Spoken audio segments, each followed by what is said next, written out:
rude awakening. His spinal cord had been injured, and he was paralyzed from the neck down.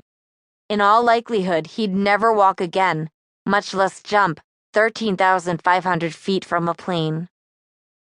It took Dygert some time to realize the magnitude of the sacrifice her teacher had made. At first, she figured it was mere chance that Hartsock, and not she, had been the one to sustain permanent paralysis. I sure would have split it with him, she remembers thinking wistfully. But it soon became clear that her own narrow escape had been no accident. A man who'd just met her had sacrificed his own health and well-being so she might be able to keep hers. I was absolutely amazed, Dygert says, blinking back tears. How can somebody have that much love for another person?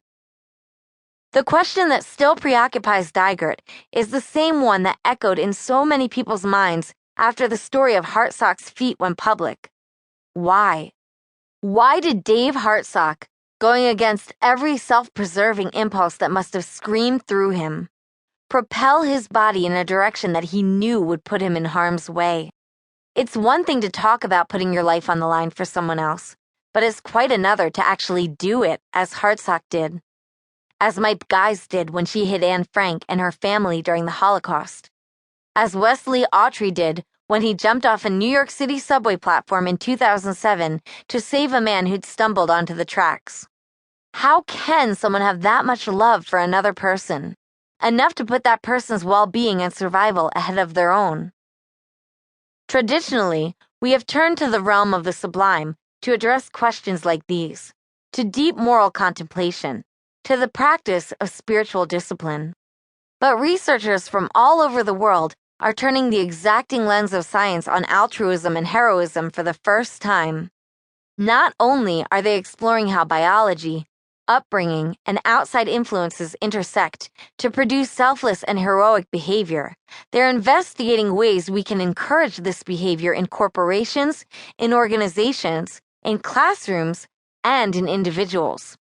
In short, they're focusing on what makes a Dave Hartsock and on making sure future generations include plenty of them too.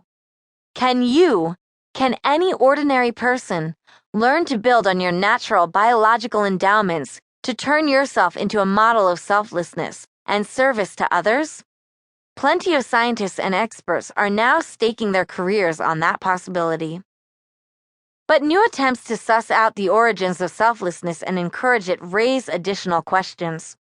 What makes a hero anyway? The psychologist and Stanford professor emeritus, Phil Zimbardo, is obsessed with finding out. The architect of the famed Stanford prison experiment, in which college students assigned to be guards lorded it over unfortunate prisoners, Zimbardo proved that perfectly normal people can act downright sadistic under certain conditions. He spent years exploring the situational genesis of human evil. But a few years ago, while writing his book, The Lucifer Effect, he began to weary of the dark side. I was so depressed being immersed in the Stanford prison study.